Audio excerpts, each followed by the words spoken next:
Hello दोस्तों, स्वागत है आपका हमारे YouTube चैनल पर।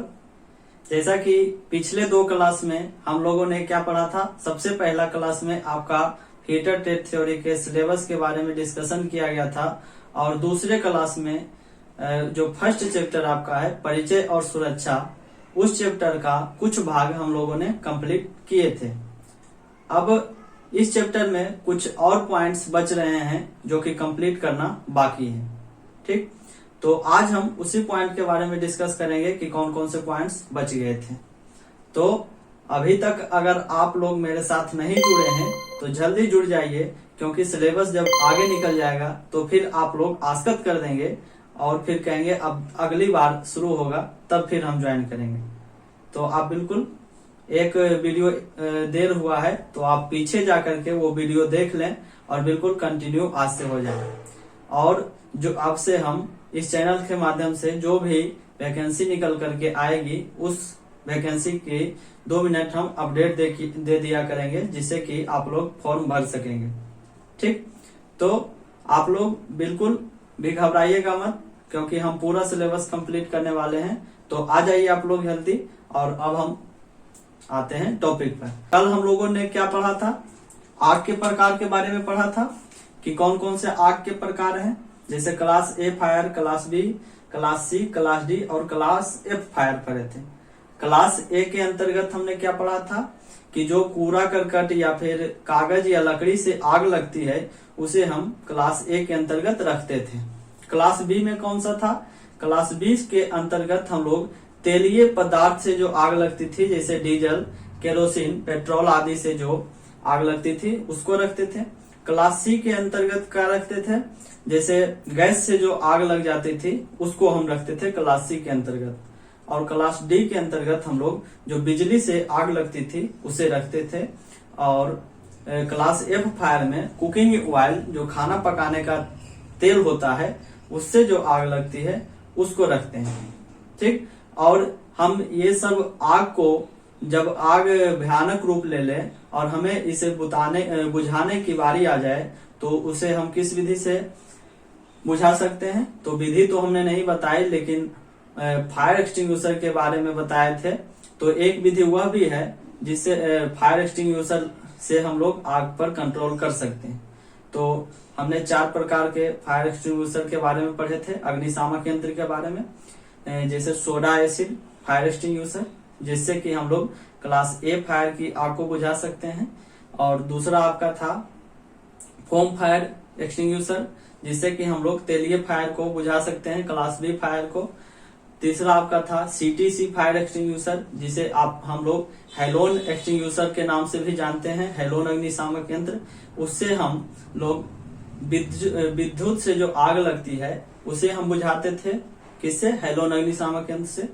और जो गैस द्वारा लगी आग क्लास सी फायर होती थी, उसे बुझाने के लिए हम लोग ड्राई पाउडर फायर एक्सटिंग्विशर का प्रयोग करते थे। तो यहाँ तक हम लोगों ने कल की क्लास में डिस्कस कर लिए थे। और आज जो है उसके बाद के टॉपिक के बारे में डिस्कस करेंगे। आज हम बात करने वाले हैं तीसरे टॉपिक, सुरक्षा चिन्ह। सुरक्षा चिन्ह के बारे में कि हम लोग जो देखते हैं, वर्कशॉप जाते हैं तो वहां पर हमें बताया जाता है चित्र के माध्यम से कि आप ये काम करिए या फिर आप वो काम नहीं करिए, या फिर यहाँ पर ये करके जाना है। तो वही सुरक्षा चिन्ह के बारे में आज हम लोग बात करेंगे। ठीक, कौन कौन से प्रकार के सुरक्षा चिन्ह हैं और कौन कौन से चिन्ह हमें क्या बताते हैं और चिन्ह को पहचानने के क्या क्या क्लू हैं। ठीक, तो पहला इसमें आपका आता है, सबसे पहला आता है आदेशात्मक चिन्ह। आदेशात्मक चिन्ह या फिर अनिवार्य चिन्ह, इसी को कह सकते हैं। अनिवार्य चिन्ह, इंग्लिश में इसे क्या कहते हैं, मैंडेटरी साइन। Mandatory sign. ठीक, तो आदेशात्मक चिन्ह अनिवार्य चिन्ह जिसे हम इंग्लिश में मैंडेटरी साइन कहते हैं, उसको पहचानने के कौन से उपाय हैं और कैसे उस चित्र को पहचानेगा और वो हमें क्या संकेत देते हैं। तो यहाँ आदेशात्मक या अनिवार्य से हमें साफ पता चलता है, स्पष्ट पता चलता है कि यह काम अनिवार्य करना है। तो जहां भी आपको ऐसा चिन्ह, ये वाला चिन्ह दिखेगा, तो आपको क्या समझना है कि हमें बताया जा रहा है कि आप ये काम करके अवश्य जाएं, आदेश दे रहा है हमको यह चिन्ह। तो इसके पहचाने के क्या है, तो सबसे पहले इसकी आकृति जो है गोलाकार होती है। कैसी होती है आकृति? इसकी गोलाकार होती है। ठीक, अगर इसकी हम बैकग्राउंड की बात करें, जैसे कि यह तो होगी आकृति, अब इसकी जो बैकग्राउंड की बात करेंगे, लेकिन इसकी जो बैकग्राउंड कलर होती है वह नीले कलर की होती है, नीला होती है। ठीक, दूसरा क्या है बैकग्राउंड, जिसे पीछे का भाग कहते हैं उस नीला कलर की होती है। ठीक, तीसरा हो गया। अब इसमें चिन्ह क्या प्रयुक्त होंगे, जैसे वर्कशॉप जाते होंगे तो आपको बताया जाता होगा कि आप यहाँ पर जूता पहन करके आइए। ठीक, जैसे ये बता रहा है कि जूता पहन के आइए, तो ये जो साइन है, जो जूता बना हुआ है, यह कैसा होना चाहिए, तो सफेद कलर का होना चाहिए। ठीक, सफेद कलर का होना चाहिए। तो चिन्ह का कलर कैसा होना चाहिए, सफेद होना चाहिए। तो आप वर्कशॉप जाते हैं और वहां पर इस प्रकार के चिन्ह को देखते हैं तो क्या समझेंगे कि यह हमें आदेश दे रहा है या यह काम करना अनिवार्य है। ठीक, तो यह पहला प्रकार का आपका सुरक्षा चिन्ह था, आप इसको नोट कर लीजिए। नोट कर लिए होंगे। दूसरा आपका चेतावनी चिन्ह। चेतावनी चिन्ह में हम लोगों को क्या पढ़ना होता है, चेतावनी मतलब वार्निंग कर रहा है, हमें वार्निंग दे रहा है कि यह काम यहाँ पर नहीं करें, नहीं तो खतरा हो सकता है। ठीक, तो चेतावनी चिन्ह जैसे कि आपको कहेगा कि यहाँ बिजली का झटका है, आपको चेता रहा है कि आप यहाँ नहीं जाइए, बिजली का खतरा है। ठीक, अगर वहां लिख देगा ओवरगार्ड, क्या ऊपर से सामान गिर सकता है और आपके सर पर चोट लग सकता है, तो वहां पर बताएगा, तो वही आपका चेतावनी देगा कि क्या आपको यहाँ नहीं करना है। ठीक, तो चेतावनी चिन्ह को पहचानने के क्या है, तो इसकी आकृति जो है त्रिभुजाकार होती है। सबसे पहले आकृति की बात करते हैं, तो इसकी आकृति त्रिभुजाकार। ठीक, दूसरा पॉइंट है कि इसका जो है बैकग्राउंड कलर क्या होता है।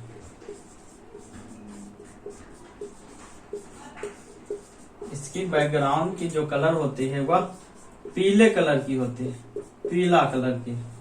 ठीक, तो इसका जो है बैकग्राउंड कलर कैसा होगा, पीला होगा। अब इसमें कोई ना कोई साइन होगा, आप देखे होंगे इस प्रकार के साइन को, क्या बताती है, विद्युत के झटके के बारे में बताती है। तो बैकग्राउंड का कलर पीला, आकृति त्रिभुजाकार। ठीक, अब इसका जो बॉर्डर का कलर है, ये बॉर्डर देख रहे हैं, ये बॉर्डर, इसका भी कलर होता है, तो बॉर्डर का कलर इसका काला कलर का होता है। ठीक, तो यहां हम लिख देते हैं बॉर्डर, बॉर्डर का कलर जो है काला कलर का होता है।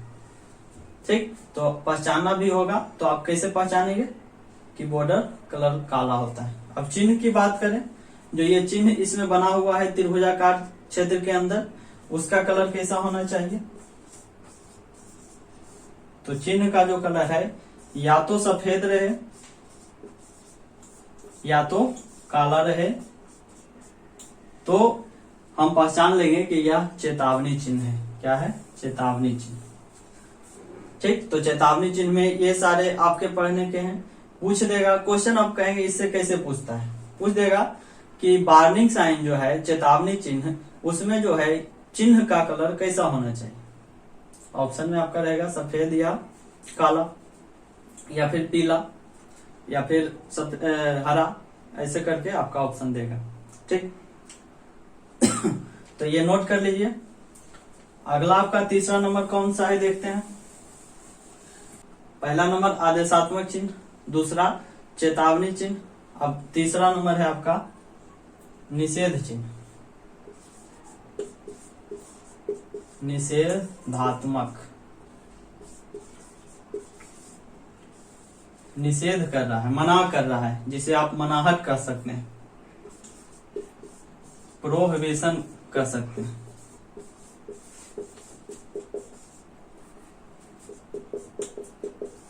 Prohibition sign. पब्लिक पैलेस पर आप देखते होंगे कि यहाँ सिगरेट पीना मना है, तो आपको लिख करके तो नहीं बताता है, चिन्ह बना देता है और उसमें एक क्रॉस डाल देता है, तो आप समझ जाते हैं कि यहाँ सिगरेट पीना मना है। तो इसकी जो है पहचान इस प्रकार होगी कि इसकी आकृति वृत्ताकार। आकृति कैसी रहेगी? वृत्ताकार रहेगी। आप लोग बिल्कुल अच्छी तरीके से नोट करते जाइएगा, नहीं तो अगर छूट जाएगा तो एक एक पॉइंट आपका क्वेश्चन गलत करवा सकता है। ठीक, तो आप अच्छी तरीके से अपने नोट्स में नोट करिए। हम आपको डेली वीडियो देने वाले हैं, नहीं कि ऐसा नहीं कि आज दे रहे हैं कल नहीं देंगे। ठीक, मनोरंजन के साधन के रूप में इसे उपयोग नहीं कीजिएगा, आप बिल्कुल क्लास की तरह इसे करिए, जिससे कि आपको बेनिफिट मिल सके। ठीक, तो आकृति कैसा है इसका? वृत्ताकार है। अब इसकी बैकग्राउंड की बात करें, बैकग्राउंड पीछे वाला कलर, बैकग्राउंड इसका कैसा होना चाहिए? तो बैकग्राउंड इसका सफेद कलर का होता है। ठीक, बैकग्राउंड सफेद कलर की। अब इसमें हम एक चिन्ह बना देते हैं।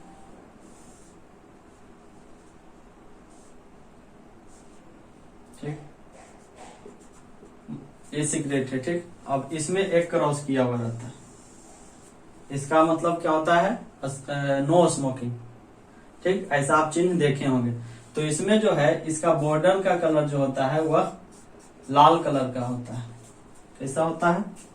बॉर्डर कलर, बॉर्डर का कलर लाल होता है। और इसमें जो ये तिरछी लाइन है उसका कलर भी लाल होता है। क्या है? लाल खतरे का निशान है, इसीलिए आपको लाल कलर से बताता है कि यहाँ डेंजर है, ऐसा काम नहीं करिए। ठीक, तो जो तिरछी लाइन है उसका कलर, तिरछी लाइन का कलर ये भी लाल होता है। और बच गया एक, इसमें जो चिन्ह इसमें बना हुआ है उसका कलर कैसा होना चाहिए? तो चिन्ह की कलर जो है वो आपका काला होना चाहिए। ठीक, तो निषेधात्मक चिन्ह में आपको अगर पहचानना होगा तो कैसे पहचानेंगे? इसी प्रकार पहचानेंगे कि इसकी आकृति वृत्ताकार होती है, बैकग्राउंड का कलर सफेद होता है, बॉर्डर कलर लाल होता है, तिरछी लाइन जो उसमें क्रॉस किया हुआ रहता है उसका भी कलर लाल होता है, और इसमें जो चिन्ह बना होता है कोई भी चिन्ह कि यह काम नहीं करना है उसका कलर काला होता है। तो ये तीसरा भी पढ़ लिए। एक और आपका बच गया है, एक आपका जो बच गया है उसे हम लोग सूचना चिन्ह कहते हैं। सूचना चिन्ह हमें क्या बताता है कि यहाँ पर क्या चीज है? जैसे आप सड़क किनारे देखते होंगे हॉस्पिटल का बोर्ड लगा रहता है, प्लस का निशान रहता है कि यहाँ पर हॉस्पिटल है। तो सूचना चिन्ह हमें इंफॉर्मेशन देता है, इसलिए इसे इंफॉर्मेशन साइन के नाम से जानते हैं। ठीक, अब इसको पहचानने का क्या रूल है, या फिर इसको कैसे पहचानेंगे कि इसकी आकृति कैसी है, इसका कलर कैसा है। तो इसको पहचानने के लिए सबसे पहला जो इसकी आकृति होती है वह वर्गाकार होती है, ठीक। और इसमें जो चित्र बना होता है, जैसे ये प्लस का चित्र, ठीक, ऐसा आपने देखा होगा हॉस्पिटल के सामने रहता है कि आगे हॉस्पिटल है। तो इसमें जो है आकृति की बात करें तो आकृति वर्गाकार, और इसमें जो चिन्ह बना होता है, चिन्ह का कलर सफेद होता है। प्लस का जो निशान बना हुआ है उसकी कलर कैसी होती है, सफेद कलर की होती है।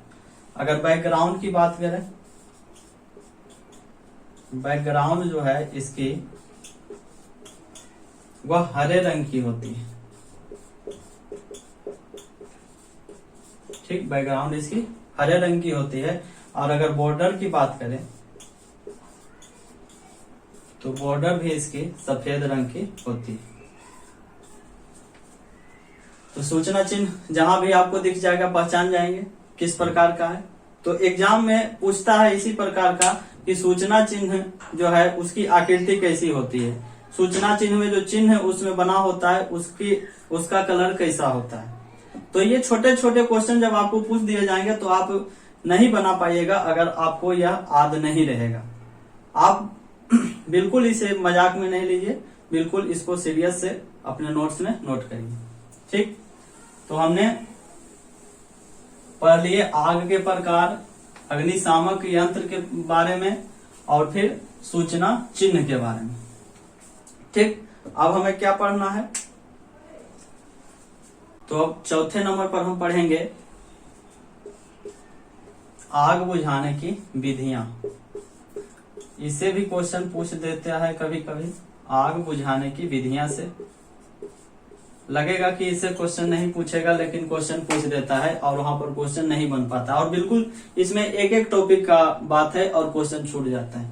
तो आग बुझाने की विधियां के बारे में पढ़ेंगे, कौन कौन से विधि हैं, किस प्रकार से हम आग को बुझाते हैं, ठीक। तो आग बुझाने की विधियां में सबसे पहला क्या पढ़ेंगे हम लोग कि जैसे कि अग्निशामक यंत्र द्वारा हम आग बुझाते हैं, तो उसके बारे में पढ़ेंगे। पहला है अग्निशामक यंत्र द्वारा, तो इसके बारे में तो हम लोगों ने पढ़ लिया है कि कौन कौन से अग्निशामक यंत्र हैं और किस अग्निशामक यंत्र से कौन से आग को बुझाएंगे, ठीक। दूसरे नंबर आग बुझाने की विधि है स्मूथनिंग विधि। इससे क्वेश्चन देखिए पूछता है स्मूथनिंग, इंग्लिश में भी लिख देते हैं स्मूथनिंग।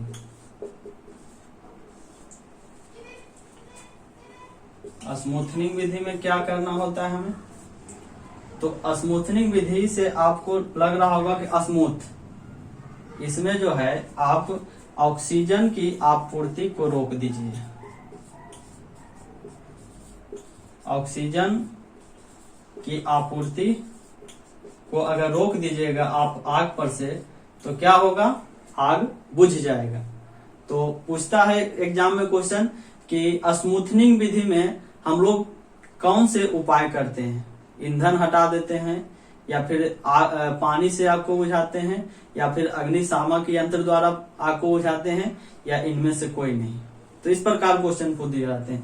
तो इसमें क्या होगा, ऑक्सीजन की आपूर्ति को रोक देते हैं, जिससे कि हमारा आग जलना बंद हो जाता है और आग पर हम लोग कंट्रोल कर लेते हैं, ठीक। तो एक छोटा छोटा सा टॉपिक है। तीसरा नंबर आपका है स्टार्विंग मेथड।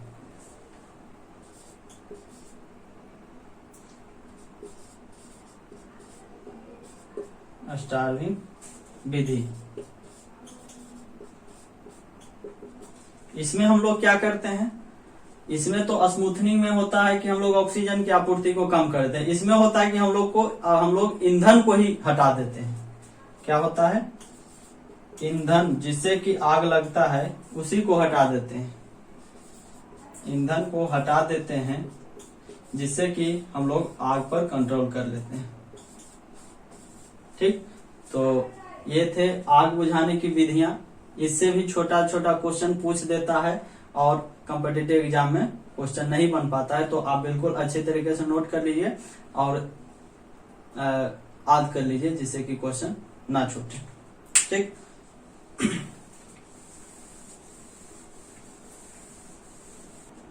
अब जो हमारा टॉपिक बच गया है वह टॉपिक लास्ट टॉपिक है और इसी के साथ हमारा जो है परिचय और सुरक्षा जो है हमारा चैप्टर समाप्त हो जाएगा। और हम लोग ज्यादा टॉपिक पर बात नहीं कर रहे हैं, जहां से क्वेश्चन पूछता है बिल्कुल हम वहीं से क्वेश्चन करवाते हैं। तो अब लास्ट जो आपका इसमें टॉपिक बच गया है वह है कृत्रिम श्वसन की विधियां। 5वां नंबर आपका टॉपिक है कृत्रिम श्वसन।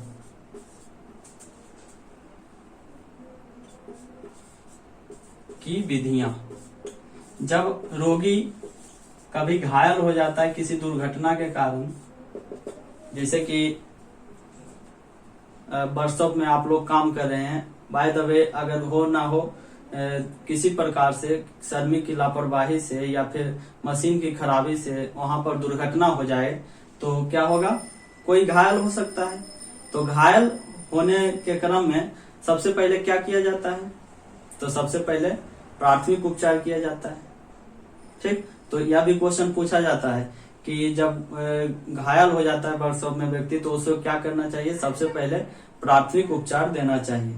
प्राथमिक उपचार क्या होता है आपको सीधे हम बता देते हैं, यहाँ पर लिखवाएंगे नहीं।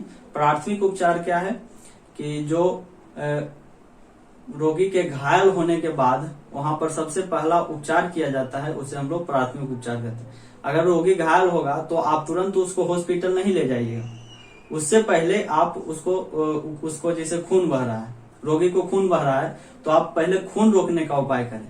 घाव चोट लग गया है, जल गया है तो आप उसके जलन को थोड़ा कंट्रोल करिए, उसके बाद आप नजदीकी हॉस्पिटल में जाइए। तो यही कहता है आपका प्राथमिक उपचार। ठीक, तो आप लोग उस टॉपिक को बुक के माध्यम से भी थोड़ा थोड़ा कर लीजिए, और लेकिन वह ज्यादा पूछता नहीं है इसीलिए मैंने नहीं करवाया है। तो बिल्कुल जहां से क्वेश्चन पूछ रहा है वही हम करवा रहे हैं। तो कृत्रिम श्वसन की कौन कौन सी विधियां हैं उसके बारे में हम लोग पढ़ेंगे। तो पहला जो है कृत्रिम श्वसन की विधियां, उसे हम लोग कहते हैं शेफर विधि। कौन सा, शेफर विधि। शेफर विधि में क्या होता है, हम लोग क्या करते हैं, रोगी को सबसे पहले क्या करते हैं, उसे पेट के बल लिटा देते हैं। ठीक, इसमें टॉपिक है रोगी को, क्वेश्चन डायरेक्ट पूछता है कि शेफर विधि में हम लोग रोगी को क्या करते हैं, पेट के बल लिटाते हैं या पीठ के बल लिटाते हैं या फिर उसको बैठा देते हैं या फिर इनमें से कोई नहीं। तो वही है, रोगी को पेट के बल लेटा देते हैं। ठीक, सबसे पहला क्वेश्चन आपका यहीं से बनेगा कि शेफर विधि में हम लोग क्या करते हैं, तो रोगी को पेट के बल लेटा देते हैं। दूसरा इसमें पॉइंट है, इसे 1 मिनट में इस क्रिया को, और जो है लेटाने के बाद क्या करते हैं, उसके पीठ जो धौना आपका जो पीठ के ऊपर जो हिस्सा होता है वहां पर दबाते हैं, जिससे कि उसके ब्रेस्ट में थोड़ा सा दबाव होता है और वहां से कृत्रिम श्वसन होता है। ठीक, तो इस क्रिया को 1 मिनट में, किसको, शेफर विधि को 1 मिनट में 10 से 12 बार करना चाहिए 1 मिनट में। तो इसमें 2 मोस्ट इंपोर्टेंट टॉपिक है, रोगी को पेट के बल लेटा देना चाहिए और इस क्रिया को 1 मिनट में 10 से 12 बार करना चाहिए। दूसरा आपका इसी में है कृत्रिम श्वसन की विधियां में, पहला दूसरा सिल्वेस्टर विधि, सिल्वेस्टर विधि है कुछ नहीं, लेकिन जो लोग नहीं किए हुए रहते हैं उनको एक क्वेश्चन करने में बहुत ही दिक्कत होता है तो कुछ नहीं, एक बार पढ़ लीजिएगा तो आपको याद हो जाएगा। तो इसमें पहला पॉइंट क्या है, इसमें रोगी को पेट के बल लेटा देते थे, इसमें क्या करेंगे, रोगी को पीठ के बल लिटा देंगे। ठीक, जब रोगी को हम पीठ के बल लेटा देंगे और उसके जो है छाती पर थोड़ा थोड़ा दबाव देंगे, जिससे कि उसे ऑक्सीजन की थोड़ी थोड़ी आपूर्ति होगी। ठीक, पीठ के बल लेटा देते हैं और उसके छाती पर क्या करते हैं, थोड़ा थोड़ा लोड देते हैं, जिससे कि उसमें कृत्रिम श्वसन होती है। और यह क्रिया 1 मिनट में कितनी बार की जाती है, तो इस क्रिया को भी 1 मिनट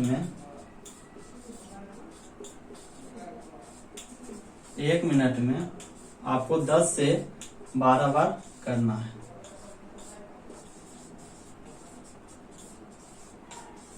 तो इसमें से आपका दो जो है शेफर विधि और सिल्वेस्टर विधि बहुत ही मोस्ट इंपोर्टेंट है, इससे हमने 2-3 एग्जाम में देखे हैं, तो इससे क्वेश्चन पूछ दिए जाते हैं।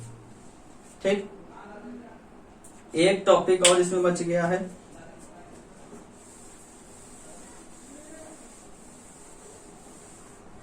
तीसरा नंबर है लेवार्ड विधि। लेवार्ड विधि यह भी एक कृत्रिम श्वसन की विधि है। इसमें हम लोग क्या करते हैं, इसमें हम लोग जो है रोगी के मुंह में, अपने मुंह से उसको श्वास देते हैं। जब रोगी बिल्कुल लगता है कि उसके शरीर में ऑक्सीजन की मात्रा बिल्कुल कम गई है, तो हमारे पास उस समय ऑक्सीजन तो नहीं रहता है फर्स्ट एड करने वक्त, इसीलिए हम लोग क्या करते हैं, अपने श्वास से रोगी को श्वास देते हैं। ठीक, तो इसमें क्या होता है, मुंह से फूंक मारते हैं, मुंह से फूंक मारते हैं रोगी के मुंह में।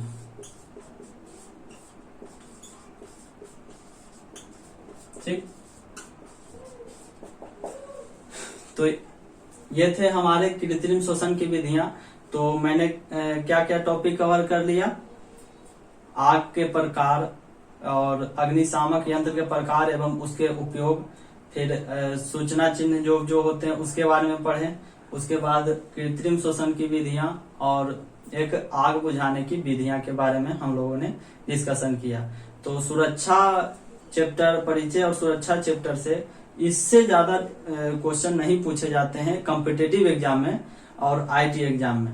तो आप बिल्कुल इसको अच्छी तरीके से कर लीजिएगा और इसी के साथ आपका पहला चैप्टर परिचय और सुरक्षा आपके एग्जाम पॉइंट ऑफ व्यू से बिल्कुल खत्म हो चुका है। आप इसके बाद क्वेश्चन लगा सकते हैं सुरक्षा और परिचय के, उसमें आपका 90% क्वेश्चन सोल्व होगा।